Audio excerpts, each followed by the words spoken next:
요나서, 자기의 원수를 사랑하시는 하나님이 싫었던 반항적인 선지자에 대한 불온한 이야기입니다.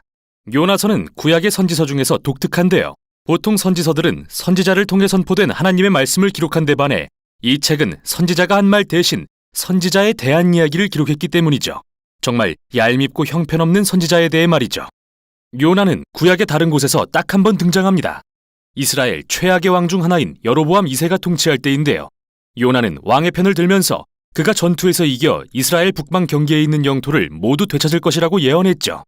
그런데 중요한 사실은 아모스 역시 여로보암 2세에 대해 예언을 했다는 건데요. 그는 요나와는 달리 여로보암이 너무나 끔찍한 왕이라서 그 영토를 모두 잃을 것이라고 말했습니다. 그래서 우리는 이 책이 시작하기도 전에 요나의 성품에 대해 의심하게 됩니다. 요나서는 아름다운 구조를 이루고 있으며 문학적인 대칭과 균형이 뛰어나죠.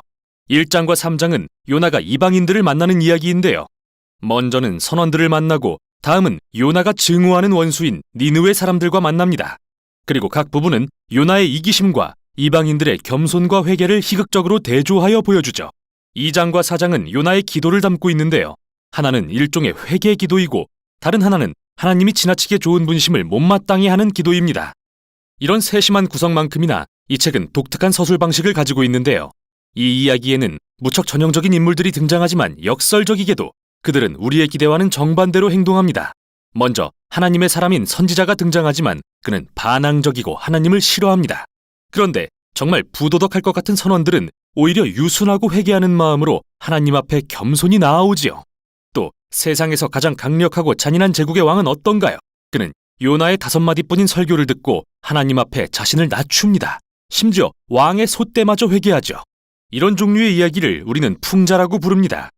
이는 극단적인 상황에 놓인 잘 알려진 인물들에 대한 이야기인데요. 유머와 반어법을 사용해 그들의 어리석음과 성격적 결함을 비판하죠. 그럼 이제부터 이야기를 자세히 들여다보도록 하겠습니다. 이야기는 하나님이 요나에게 이스라엘의 적국인 아수르의 수도 니느웨로 가서 그들의 죄악과 불의를 질책하라는 임무를 주시는 걸로 시작합니다. 그런데 요나는 동쪽 니느웨로 가는 대신 반대 방향으로 향합니다. 그리고 가능한 한 가장 먼 서쪽 다시스로 향하는 배를 발견합니다. 여기서 드는 질문은 바로 왜냐는 건데요. 왜 요나는 도망칠까요? 두려운 걸까요? 단지 니느웨 사람들이 싫은 걸까요? 아직 그 이유는 안 나옵니다. 어쨌든 하나님의 사람이 하나님으로부터 도망가려고 합니다. 그는 이방 선원들이 가득한 배에 올라타고는 배 밑창으로 내려가 누워서 깊이 잠이 듭니다. 그러자 하나님은 큰 폭풍을 보내 그분의 선지자를 깨우시죠. 그때 역설적으로 가판 위의 선원들은 멀쩡하게 깨어서 무슨 일이 일어나고 있는지 다 깨닫고 있고요. 그들은 이 상황이 신의 능력에 의한 거라는 걸 분별할 줄 압니다.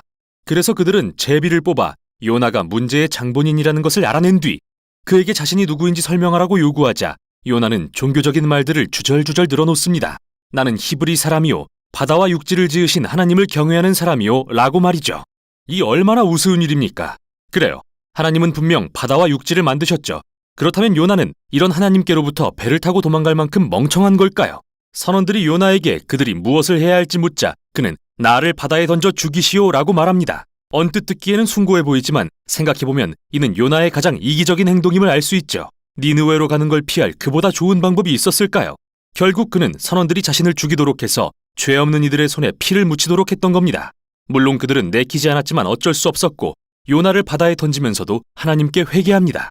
폭풍은 잠잠해졌고 그들은 이제 이스라엘의 하나님을 경외하게 되었죠.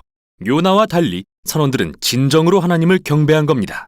그러자 하나님은 니느웨로부터 도망치려던 요나의 계획을 꺾으시고 가라앉던 요나를 위해 기이한 바닷속의 무덤을 준비하셨는데요. 바로 큰 물고기의 뱃속이었죠. 만일 이게 정상적인 상황이었다면 요나는 틀림없이 죽었겠죠. 하지만 이 이야기에서는 모든 게 뒤바뀝니다. 바다민 요나의 죽음은 도리어 그가 다시 생명을 얻는 통로가 되는데요. 이 짐승의 뱃속에 갇힌 요나가 기도하기 시작합니다. 엄밀히 말해서 그는 하나님께 회개하지는 않지만 대신 자신을 버리시지 않은 것을 감사드립니다. 그리고 이제부터 어떤 상황에서든 하나님께 순종하겠다고 서원합니다. 그러자 하나님의 응답이 참 재밌는데요. 물고기가 요나를 육지로 토해내게 하신 겁니다. 그리고 하나님은 다시 한번 요나에게 니느웨로 가서 외치라고 명하시고 요나는 그렇게 합니다. 니느웨는 거대한 성읍이었기 때문에 다 돌아보려면 며칠을 걸어다녀야 했는데요. 도착한 첫날 요나는 이런 말씀을 전합니다. 40일이 지나면 니느웨가 무너질 것이다. 히브리어로는 5개의 단어인데요. 그의 설교는 매우 짧고 또 이상합니다. 무엇이 빠졌는지 살펴보면 니느웨 사람들의 죄가 무엇인지 그들이 어떻게 반응해야 하는지, 누가 그들을 무너지게 할 것인지, 그리고 무엇보다 눈에 띄는 건 하나님에 대한 언급이 없다는 거죠. 대체 어떻게 된 걸까요? 요나가 일부러 최소한의 정보만 전달한 것일까요? 마치 자신의 예언을 자신 스스로 방해하려고 하는 것 같습니다.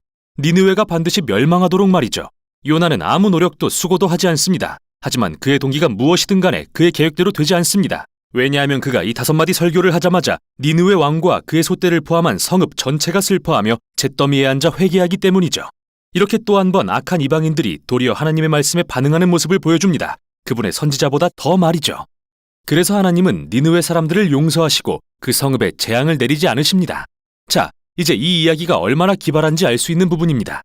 요나의 짧은 설교의 마지막 단어인 무너지리라는, 정확히는 뒤집어진다는 뜻인데, 이는 마치 소돔과 고모라의 경우처럼 성읍이 전복되고 파괴될 것이라는 말도 되지만 무언가가 변하다, 즉 뒤집히거나 정반대로 달라진다는 의미로도 사용될 수 있습니다. 그러니 우습게도 요나의 예언은 결국 실제가 됩니다.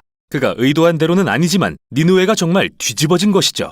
그들의 회개와 하나님의 자비를 구하는 기도를 통해서 말이죠. 이제 마지막 장에서 모든 이야기들이 하나로 모여집니다. 요나는 머리끝까지 화가 나서 두 번째 기도를 드리는데요. 먼저 하나님께 자신이 1장에서 도망갔던 이유를 말합니다. 두려워서가 아니라 오히려 하나님이 얼마나 자비로운 분이신지 알았기 때문이라고 말이죠. 그리고 요나는 대단하게도 출애굽기에서 하나님이 스스로 자신을 설명하신 내용을 인용해 도리어 그분을 모욕합니다.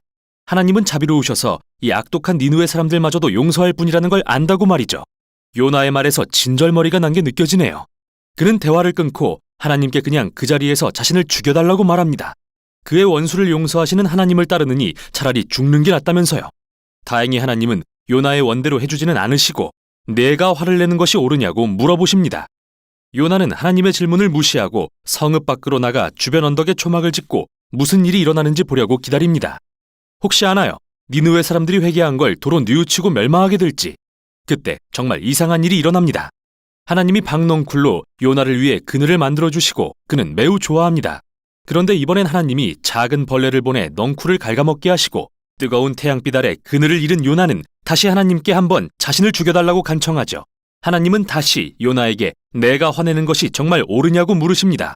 요나는 대답합니다. 네, 당연하죠. 제발 절 죽게 해주세요. 이것이 이 책에서 요나가 한 마지막 말입니다. 책은 하나님의 말씀으로 끝맺어집니다. 하나님은 이 박넝쿨 사건을 통해 요나가 깨닫게 하려고 하셨다고 말씀하십니다. 요나는 이 넝쿨 하나가 아깝고 소중해 화를 냈습니다. 고작 하루 즐겼던 식물을 가지고요. 그리고 하나님은 요나에게 사람이 박넝쿨보다 더 귀하지 아니하냐고 물으십니다. 내가 박넝쿨을 아낀 것처럼 하물며 이 큰 성읍 니느웨와 그곳에 사는 갈 길을 잃은 수천 명의 사람들과 솥대까지도 내가 아끼지 아니하겠냐고 말이죠. 이 책은 이렇게 하나님께서 요나에게 그의 원수에게 자비를 베풀어도 되는지 허락을 구하시는 듯한 모습으로 끝나는데요. 요나의 대답은 뭐였을까요? 책에는 나오지 않습니다. 그게 핵심이 아니기 때문이죠. 핵심은 이 책이 여러분에게 불편한 질문을 던지고 있다는 것입니다. 그리고 하나님의 질문은 사실 독자인 여러분을 향하고 있는 것이죠.